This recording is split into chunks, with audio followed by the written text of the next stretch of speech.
Elizabeth Howell, and I'm the crew journalist. I will be bringing you today on a tour of the Mars Desert Research Station, our habitat or HAB here, and we'll be doing interviews with all of the other crew members along the way. So just to begin with, this here is our great room, and this is a spot where we cook our food. You can see in the back that we have the kitchen there. We have our crew members doing work right in the center of the room. It's a table where we can gather and eat, work on our experiments, discuss what we're going to be doing for the day's activities. And then the next thing that I want to show you is actually what our little rooms here look like. Each of the crew members is assigned a small stateroom such as this. It's about 4 by 11 feet, and it's just a little private spot where we can retreat if we need a few minutes to ourselves, and also a spot obviously for sleeping at the end of the day. So over here is a cupboard, and we have 3 shelves inside where we can store anything that we need. I have, of course, my clothing and a few other electronics and personal items up there. We have a small desk that we can work at, and sometimes at night I'll be typing up my stories and working on the computer in this area. And then over here, obviously, is a sleeping area. So each of us has to bring a sleeping bag because the heat can be somewhat, to say the least, variable over here. And this is good for just taking on and putting off as we need. And then we have a little bit of storage space underneath the bunk here. You can see I have a large suitcase, which is basically right now the spot where I'm storing my dirty clothing and other sort of miscellaneous items I don't need that often. I'm here with Pedro Diaz-Rubin, who is going to be our crew astronomer while we're here at Mars Desert Research Station. And what projects will you be working on while we're here? I'm going to be looking through the MUSC telescope, the planet Jupiter. I'm interested to see the stripes on Jupiter. The dark ones are called bands and the light ones are called zones.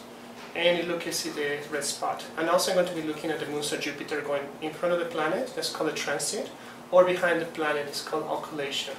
On the second week, I want to find out whether comet Ison is going to deliver a meteor shower on Earth. On the 15th of the month, the Earth crosses the plane of the orbits of the comet. If we're close enough to that orbit, we will get some shooting stars. So I'm going to be tallying shooting stars 2 days before, during, and 2 days after the 15th. And if I get a kind of a bell curve, then I know by fact comet Ison is delivering a meteor shower on Earth. Joseph, tell me what you do to keep the HAB functioning during our mission. Well, basically, it is a step-by-step daily checklist. It involves checking temps, plumbing, piping, electricity, heating and air, any simulated environmental controls we might have here at MDRS. Here we are standing in the primary airlock room, and I'm not going to open it, but as you can see, we've got our inventory of environmental suits. We've got new versions, and then older tan jumpsuits. Over here we got our racks of EVA backpacks. They're all charging, helmets, repair accessories, radio we use to keep in constant communications with the HAB while we're out, some storage space above. So this room is primarily where the garments are fitted when we can, if there's not enough and not too many people and people can fit in here. And then we go ahead, the door you're looking through is the security door before we go ahead and initiate airlock operations from the interior and exterior airlock door. I'm here with Paula Kroc, who is our commander, as well as doing a couple of experiments here at the Mars Desert Research Station. So what are your projects while we're here? Well, I'm working on 2 things. The first one is what you see before you here. It's a human factors study that I started last season when I was here. It's based on these little Arduino devices. These are devices that measure temperature and light intensity inside an EVA suit helmet during EVA. And the study is looking at whether the temperature inside an EVA suit helmet correlates to how comfortable a crew member feels during EVA. There's been some speculation on whether that's related or not, so I'm going to find out.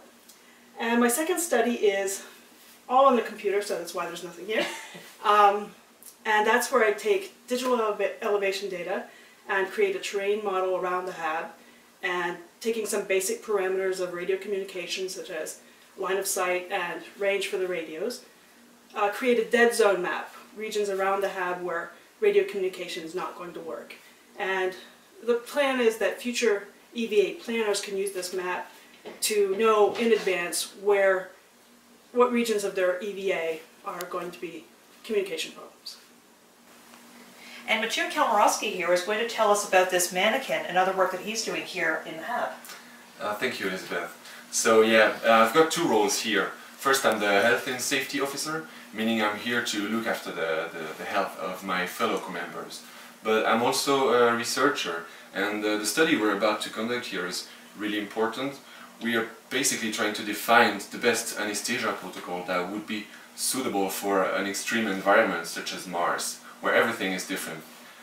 First, the physiological status of the astronaut is altered by the lower gravity. Then you have really heavy technical constraints in terms of medical equipment. And finally, and most importantly in my opinion, the background of the people in charge of the medical care will not necessarily be medical. So in some other situations the medical doctor himself might become injured. So these protocols, they need to be safe and they need to be suitable for untrained personnel. And I'm standing here right now with Gordon Gartrell, who is our Executive Officer, as well as our Green Hab Officer. And Gordon, can you please let me know what you're going to be doing here overall? Okay, well I have three, thank you Elizabeth, I have three things that I perform with the crew. First, I'm the XO, that means I'm second in command. If the captain is off station, then I have command of the station.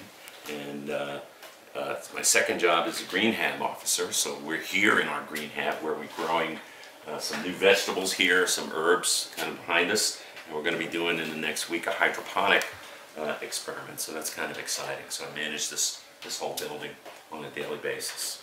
And then the third thing I'm here for is to understand if there are ancient sites of ancient hydrothermal activity on or near the MDRS site. And the reason I want to do that is if we're able to determine that there is ancient hydrothermal activity here, then it could be a place where we would look for ancient Martian microfossils. The major function of the Mars Desert Research Station is to simulate exploration on the red planet as closely as possible. So one of the ways that we do that is actually by strapping on a spacesuit, heading outside and performing EVAs. And the following shots that you can see here are ones where we are indeed doing simulated spacewalks or Mars walks on the surface. Airlock process complete. You may open the outer airlock door. Copy. Opening the door.